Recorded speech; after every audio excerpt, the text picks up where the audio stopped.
মাঝে মাঝে অনেক কান্না আসে। কেন কান্না করি তা নিজেও বলতে পারবো না। তবে আপনাদের কাছে একটা কথা শেয়ার করি। কখনো কোনো মানুষকে কষ্ট দিয়ে কথা বলবেন না। কে জানে মৃত্যুর আগে হয়তো তার কাছ থেকে ক্ষমা চেয়ে নেওয়ার সুযোগটা আপনার নাও হতে পারে। এই কারণে কখনো কারো মনে কষ্ট দিয়ে কথা বলবেন না।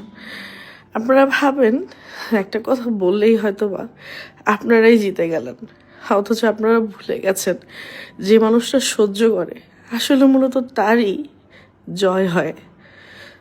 আপনারা মাঝে মাঝে আমার দাড়ি মোচ নিয়ে অনেক কথা বলেন। আসলে কি এগুলো সত্যি আমার দাড়ি মোচ? অনেকে বলেন যে আমি নাকি এআই দিয়ে ভিডিও করি, আমার দাড়ি মোচ বানাই ভিউ করার জন্য।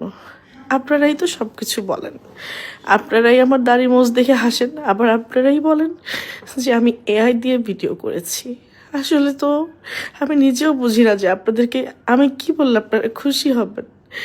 তারপর একটা কথা বলি, মানুষ নিজের অসৌন্দর্য কখনোই কাউকে দেখাতে চায় না। সেখানে এটা যদি নিজের ফেসের ক্ষেত্রে হয়, নিজের শরীরের ক্ষেত্রে হয়। আমি অনেক সহজ সরল একটা মানুষ। আমার কোনো কিছু আপনাদের কাছে আমি গোপন রাখি না। আমার ফেস যেরকম আমি সেভাবে করে আপনাদের সামনে আসি। কখনো মেকআপও করি না, ফেসে ফিল্টারও দিই না, সরাসরি আসি। এটা কি আমার অপরাধ?